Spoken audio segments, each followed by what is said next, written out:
Enquanto você assistia Wagner Moura erguer aquele Globo de Ouro e gritar "Viva o Brasil! Viva a cultura brasileira!" em pleno palco de Hollywood, provavelmente não percebeu que estava testemunhando algo muito maior do que a vitória de um ator. Você estava vendo, ao vivo e em cores, uma mudança tectônica na forma como o Brasil se posiciona no xadrez geopolítico mundial. E o mais fascinante, essa revolução está acontecendo sem um único tiro disparado, sem uma única ameaça proferida, sem exércitos marchando. No domingo, 11 de janeiro de 2026, Wagner Moura fez história ao se tornar o primeiro homem brasileiro a ganhar um Globo de Ouro de atuação. Ele levou o prêmio de melhor ator em filme de drama por seu papel em O Agente Secreto, um filme em português sobre a ditadura militar brasileira dos anos 1970. A competição não era brincadeira. Ele venceu gigantes de Hollywood como Michael B. Jordan, Dwayne Johnson e Jeremy Allen White. Mas o que realmente chamou a atenção não foi apenas a estatueta dourada em suas mãos. Foi o que aconteceu depois.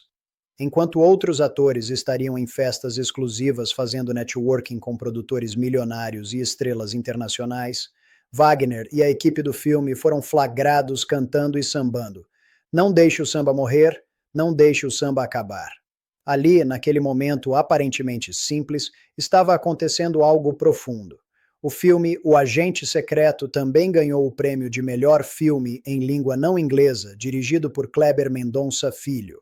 A história segue Armando, um professor e ativista fugindo das forças da ditadura militar em 1977. Wagner já havia ganhado o prêmio de melhor ator no Festival de Cannes pelo mesmo papel. Isso não foi sorte, foi estratégia, mesmo que inconsciente. Durante todo o discurso de aceitação, Wagner falou sobre memória, sobre trauma geracional, sobre valores. Ele ergueu a estatueta para aqueles que mantêm seus valores em momentos difíceis e falou tudo isso sem pedir desculpas por ser brasileiro, sem tentar parecer americano, sem esconder seu sotaque carregado de Salvador, Bahia. Vale lembrar que apenas um ano antes, Fernanda Torres se tornou a primeira e única atriz brasileira a ganhar um Globo de Ouro por Ainda Estou Aqui. 2 anos seguidos. 2 brasileiros. 2 vitórias históricas. Isso não é coincidência. É padrão. Agora vamos ao que realmente importa. Ao que ninguém está falando, mas todo mundo deveria estar prestando atenção. A vitória de Wagner Moura representa uma forma completamente nova de um país emergente se posicionar no cenário mundial. E essa forma é infinitamente mais inteligente, mais sustentável e mais poderosa do que qualquer demonstração de força militar. Deixe-me explicar algo fundamental sobre geopolítica moderna. Nos últimos anos, vimos 2 modelos dominantes de como países tentam aumentar sua influência global. O primeiro é o modelo Trump-Putin, agressivo, beligerante, baseado em ameaças econômicas e militares, em mostrar os músculos, em intimidar. É o modelo antigo, do século XX, onde poder significa tanques, mísseis e sanções. Esse modelo tem 3 problemas enormes. Primeiro, é extremamente caro. Manter máquinas de guerra e aparatos de repressão internacional custa fortunas que poderiam estar sendo investidas na população. Segundo, gera resistência imediata. Quanto mais você ameaça, mais o mundo se une contra você. Terceiro, e mais importante, na era da informação, esse tipo de poder é cada vez mais frágil. Você pode ter o maior exército do mundo, mas se sua cultura é rejeitada, se seus valores são desprezados, se ninguém quer ser como você, seu poder é limitado e temporário. O que Wagner Moura está fazendo, conscientemente ou não, é representar um modelo completamente diferente. É o que eu chamo de soft power do orgulho, e funciona assim. Você conquista corações e mentes não pela força, mas pela admiração. Você faz o mundo querer ser como você, querer conhecer sua cultura, querer aprender sua língua, querer entender seus valores. Pense bem. Wagner mora em Los Angeles há quase 10 anos. Ele é internacionalmente reconhecido desde que interpretou Pablo Escobar em Narcos em 2015. Ele tem todos os motivos do mundo para se americanizar, para tentar apagar seu sotaque, para evitar falar de política brasileira, para se integrar totalmente à elite de Hollywood e esquecer suas origens. Seria o caminho mais fácil, o caminho que dezenas de atores de países periféricos escolheram ao longo da história. Mas ele fez exatamente o oposto. E isso, meus amigos, é revolucionário. Vamos analisar a estratégia de Wagner ponto por ponto, porque cada decisão dele é uma aula de como um país emergente deve se comportar no cenário mundial. Primeiro, o sotaque. Wagner disse em entrevista ao Hollywood Reporter que nunca tentou perder seu sotaque brasileiro. Mais do que isso, ele disse que acha meio errado atores que tentam fazer isso. Por quê? Porque ele entende algo fundamental. Na era da globalização, autenticidade vale mais que conformidade. As pessoas não querem mais 50 clones do mesmo ator americano. Elas querem diversidade, querem vozes únicas, querem perspectivas diferentes. Quando Wagner fala inglês com sotaque brasileiro e se recusa a escondê-lo, ele não está sendo teimoso ou despreparado. Ele está enviando uma mensagem. Sou brasileiro, sou diferente, e essa diferença é minha força, não minha fraqueza. Isso faz dele mais memorável, mais interessante, mais valioso para a indústria. Paradoxalmente, ao não tentar ser americano, ele se tornou mais bem-sucedido em Hollywood. Segundo, a seletividade dos papéis. Wagner revelou ao New York Times que já recusou diversos trabalhos em Hollywood, especialmente papéis estereotipados. Seus agentes diziam: "Você é um ator brasileiro, deveria estar muito feliz com essa oferta." E ele respondia: "Não." Ele sentia prazer em dizer não. Isso é crucial. Muitos atores de países periféricos aceitam qualquer papel que Hollywood oferece, mesmo que sejam estereótipos ridículos. O latino bandido, o árabe terrorista, o asiático nerd. Eles acham que qualquer trabalho em Hollywood é uma honra. Wagner inverteu essa lógica. Não é ele quem deve se sentir honrado por trabalhar em Hollywood. É Hollywood que deve se sentir honrado por trabalhar com ele. Essa inversão de poder é exatamente o que países emergentes precisam fazer. Não é você que deve implorar para ser aceito no clube dos países desenvolvidos. São eles que devem querer você no clube porque você traz algo único, valioso, insubstituível. Terceiro, o uso da plataforma. Desde que começou a campanha internacional do filme, Wagner sempre falou do Brasil, da ditadura militar, dos imigrantes brasileiros no Zio. Ele não escondeu temas controversos ou politicamente delicados. Ele os abraçou. Por quê? Porque ele entende que sua relevância não vem de ser genérico, mas de ser específico. Sua história brasileira, com todas as suas complexidades e contradições, é o que o torna interessante. E aqui está a genialidade. Ao falar abertamente sobre a ditadura brasileira, Wagner não está diminuindo o Brasil. Ele está mostrando maturidade, mostrando que o país é capaz de olhar para seu passado criticamente, mostrando que temos uma sociedade civil forte o suficiente para produzir arte que questiona o poder. Isso aumenta o soft power brasileiro, não diminui. Agora vamos fazer as contas. Quanto custa para um país construir soft power através de carros blindados, mísseis e ameaças nucleares? Trilhões de dólares. Quanto custa manter bases militares ao redor do mundo? Centenas de bilhões por ano. Quanto custou para a Rússia invadir a Ucrânia? Além das vidas perdidas e da destruição moral, o custo econômico já ultrapassou centenas de bilhões de dólares, sem contar as sanções que destruíram a economia russa. Agora me diga, quanto custou para o Brasil produzir O Agente Secreto? O orçamento do filme foi relativamente modesto para padrões internacionais, provavelmente alguns milhões de dólares. E o retorno? Incalculável.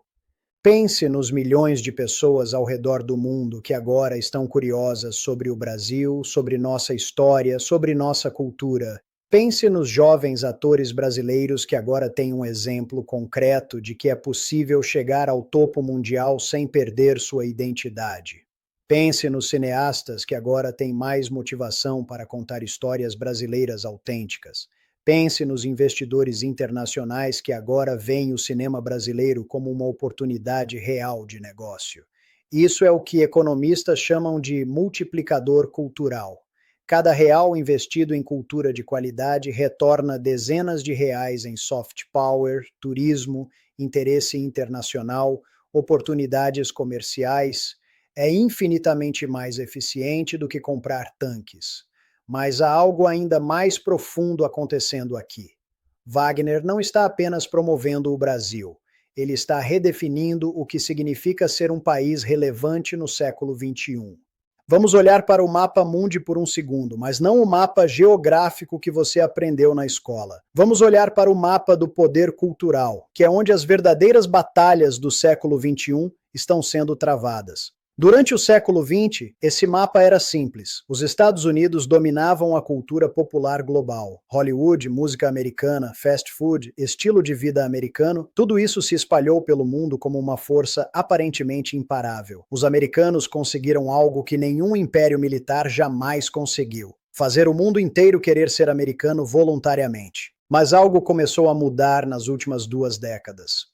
A Coreia do Sul investiu pesadamente em K-pop e K-dramas, e de repente jovens do mundo todo estão aprendendo coreano, consumindo produtos coreanos, visitando Seul.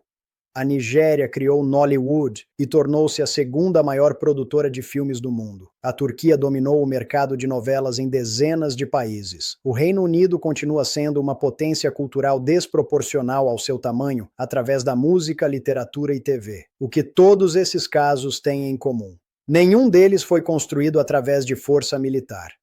Todos foram construídos através de investimento em cultura, em talentos locais, em contar histórias autênticas que ressoam globalmente justamente porque são específicas e honestas. E agora, finalmente, o Brasil está entrando nesse jogo. Não timidamente, não pedindo desculpas, mas com força total. E Wagner Moura é a ponta de lança dessa invasão cultural.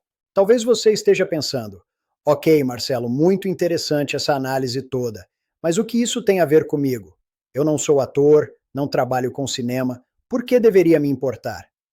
Deixe-me explicar por que isso deveria importar para todo brasileiro, independentemente da sua profissão. Primeiro, economicamente. Quando o Brasil ganha prestígio cultural internacional, isso se traduz diretamente em oportunidades econômicas. Empresas brasileiras conseguem melhores negócios internacionais. Produtos brasileiros são mais valorizados. O turismo aumenta, investimentos estrangeiros chegam mais facilmente. A moeda se fortalece. Tudo isso afeta seu bolso, mesmo que você trabalhe numa área completamente diferente de cinema. Segundo, diplomaticamente. Um país com soft power forte consegue muito mais nas negociações internacionais. Compare a capacidade de negociação da Coreia do Sul antes e depois do boom do K-pop. Compare o respeito internacional que o Brasil tinha nos anos 2000, quando nossa cultura estava em evidência, com o respeito que perdemos na última década quando nos isolamos culturalmente. Soft power é moeda de troca real em geopolítica. Terceiro, e talvez mais importante, autoestima nacional. Países que acreditam em si mesmos conseguem muito mais do que países que sofrem de complexo de inferioridade. O viralatismo brasileiro, essa ideia de que tudo que é estrangeiro é automaticamente melhor, nos paralisa como nação. Nos faz aceitar condições comerciais ruins, nos faz eleger líderes com propostas tolas de entregar nossa soberania, nos faz exportar nossos melhores cérebros porque eles mesmos não acreditam que podem fazer algo grande aqui. Quando Wagner Moura sobe naquele palco e grita "Viva o Brasil", sem ironia, sem vergonha, com orgulho genuíno, ele está fazendo terapia coletiva numa nação inteira. Ele está dizendo para milhões de brasileiros: está tudo bem ser brasileiro, está tudo bem ter sotaque, está tudo bem ser diferente. Na verdade, é exatamente isso que nos torna valiosos. Para entender completamente o que está acontecendo, precisamos olhar para a história. E a história nos mostra que as maiores potências sempre foram, antes de tudo, potências culturais.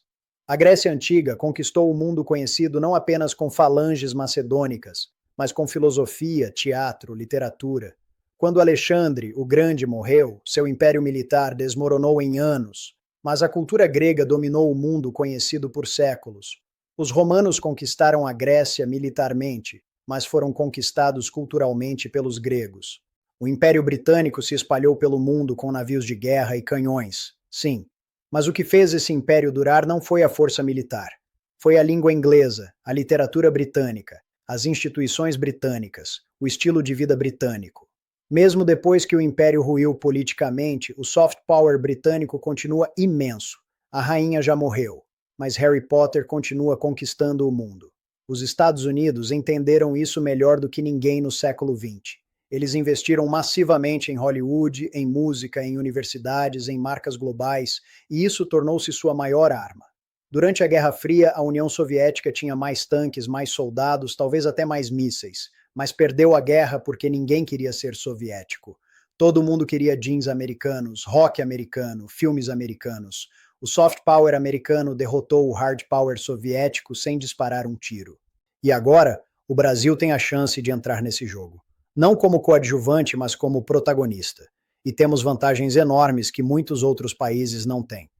Pense bem, o Brasil é o único país do mundo que combina todas essas características ao mesmo tempo. 1. Somos um país continental, com 200 milhões de habitantes, o que nos dá escala. Não somos uma pequena nação cultural que produz joias artísticas, mas não consegue distribuí-las globalmente. Temos massa crítica. 2. Temos diversidade racial e cultural ímpar. Somos brancos, negros, indígenas, asiáticos, árabes, tudo misturado. Numa era onde diversidade é valorizada globalmente, isso é ouro. Podemos contar histórias que ressoam com praticamente qualquer público do mundo porque temos essas histórias dentro de nós. 3. Temos uma história dramática e cinematográfica. Colonização, escravidão, ditadura, democracia, desigualdade, luta, resistência. Temos material narrativo para décadas de filmes, séries, livros. E são histórias universais disfarçadas de histórias brasileiras. 4. Falamos português, uma língua falada por 250 milhões de pessoas em 4 continentes, mas que ainda é subexplorada globalmente. Há um mercado gigante e faminto por conteúdo em português de qualidade. 5. Temos talento de sobra. Sempre tivemos. O problema nunca foi falta de atores, diretores, roteiristas, músicos brilhantes. O problema foi falta de investimento e falta de autoestima para levar esse talento ao mundo. E 6, talvez o mais importante, temos uma cultura de resistência e alegria simultaneamente. Fomos colonizados, escravizados, ditados, mas nunca perdemos a capacidade de rir, de sambar, de criar.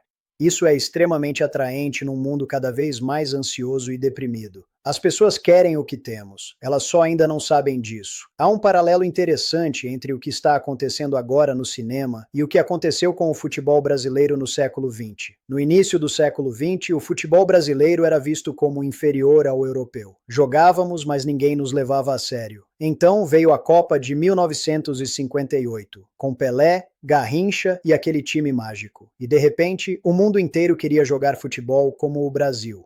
Desenvolvemos um estilo único, o futebol arte, o jogo bonito, e isso nos tornou a referência global. Por décadas, o futebol foi nossa maior ferramenta de soft power. Abriu portas, criou admiradores, mudou a percepção do Brasil no mundo. Um garoto pobre de uma favela brasileira podia chegar ao topo do mundo através do futebol, e o mundo inteiro assistia. Mas dependíamos muito de um único produto cultural. E quando o futebol brasileiro entrou em declínio relativo nas últimas décadas, nosso soft power sofreu junto. O que está acontecendo agora é uma diversificação estratégica inteligente. Estamos finalmente expandindo para outras áreas de poder cultural. Cinema, séries, música. Olha o funk brasileiro conquistando até a França. Literatura. Estamos criando múltiplas frentes de influência cultural. E Wagner Moura é para o cinema brasileiro o que Pelé foi para o futebol. O pioneiro que abre a porta e mostra que é possível. Depois dele virão outros. Já estão vindo. Olha a Fernanda Torres. E virão mais. Agora vamos fazer uma comparação que vai deixar tudo cristalino. A Rússia, nos últimos anos, apostou tudo em hard power. Investiu bilhões em exército, anexou territórios, ameaçou vizinhos, invadiu a Ucrânia. E qual foi o resultado? Isolamento internacional, sanções devastadoras, economia em colapso, fuga de cérebros, ódio global. A Rússia hoje é mais fraca, mais pobre e mais isolada do que era antes de começar essa estratégia agressiva. E o que a Rússia perdeu em soft power é ainda mais dramático. Antes da guerra, a cultura russa era admirada. Literatura, música clássica, balé. Agora, artistas russos são boicotados. A língua russa é evitada. Produtos russos são rejeitados. Levará gerações para reconstruir esse soft power destruído. Agora compare com o Brasil. Sem disparar um tiro, sem ameaçar ninguém, sem invadir país algum, estamos expandindo nossa influência global.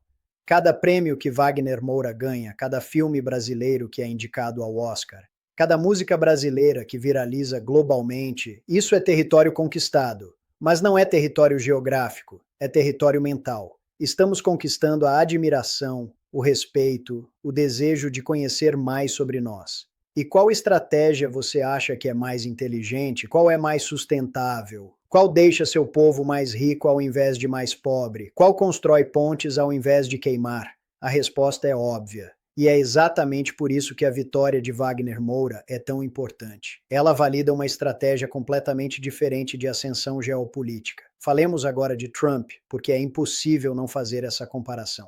Trump representa um modelo de poder baseado em intimidação, em América primeiro, em tarifas punitivas, em ameaças constantes, em construir muros ao invés de pontes. É o modelo do século XIX aplicado ao século XXI.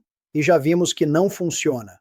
Durante o governo Trump, o soft power americano despencou. As pessoas ao redor do mundo começaram a ver o Zileuá não como um farol de esperança e liberdade, mas como um valentão imprevisível. Países começaram a buscar alternativas ao dólar, alternativas às instituições dominadas pelo Zeuar, alternativas à liderança americana. Trump achava que podia mandar no mundo através de ameaças, mas esqueceu que no século XXI, diferentemente do século XX, as pessoas têm escolhas. Se você é agressivo demais, muito barulhento, muito ameaçador, as pessoas simplesmente se afastam. Procuram outros parceiros, outras culturas, outras referências. Wagner Moura representa exatamente o oposto. Ele não está tentando intimidar ninguém. Ele está conquistando através do talento, da autenticidade, do respeito mútuo. Ele não está dizendo o Brasil é melhor do que vocês. Ele está dizendo o Brasil é diferente e essa diferença é valiosa. É uma mensagem muito mais poderosa e muito mais atraente. Uma das coisas mais importantes sobre a vitória de Wagner é o exemplo que ela cria para a próxima geração de brasileiros. Pense nos milhares de jovens atores, diretores, roteiristas brasileiros que assistiram àquela cerimônia. Pense na mensagem que receberam. Você pode chegar lá, você pode conquistar o mundo. E você pode fazer isso sendo você mesmo, sem ter que fingir ser americano, sem ter que esconder de onde você vem. Isso é transformador. Por décadas, jovens talentos brasileiros olhavam para Hollywood como uma fortaleza inexpugnável. Se quisessem tentar, teriam que se mudar, perder o sotaque, aceitar papéis humilhantes, talvez mudar até o nome para algo mais internacional. A barreira psicológica era enorme. Wagner destruiu essa barreira. Ele mostrou que não só é possível, como é melhor ser autenticamente brasileiro. Sua recusa em perder o sotaque não o atrapalhou, o ajudou. Sua insistência em falar de temas brasileiros não o marginalizou, o destacou. Sua seletividade com papéis não o deixou desempregado, o tornou mais valioso. Essa é a mensagem que a nova geração está recebendo. E isso vai mudar tudo. Nos próximos anos, vamos ver uma explosão de talentos brasileiros invadindo o mercado internacional, mas não como coadjuvantes envergonhados, e sim como protagonistas orgulhosos. Vamos falar de dinheiro, porque no final das contas, geopolítica também é sobre economia.